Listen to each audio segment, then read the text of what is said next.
Ici, lorsque on veut ranger,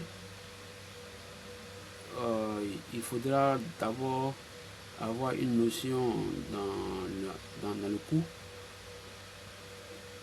Donc, on dit l'embryon se fixe à la paroi de l'utérus et marque ainsi le début d'une grossesse. Et ensuite, on dit, question 2, la cellule œuf se divise plusieurs fois pour donner un embryon. Et 3, l'embryon subit les transformations et acquiert une apparence humaine qu'on nomme fœtus. La cellule 4, la cellule migre vers la trompe. Donc ici, quand on regarde d'abord après l'accouplement,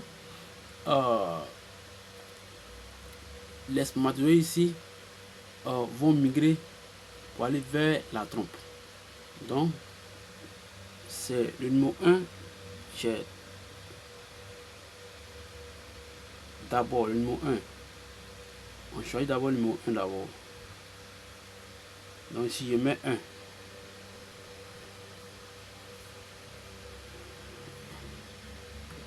Je mets 1. Ensuite, après que les cellules œufs migrent vers la trompe, ces cellules-là vont chercher à se diviser.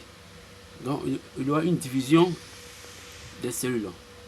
Donc, la cellule œuf se divise plusieurs fois pour donner un embryon.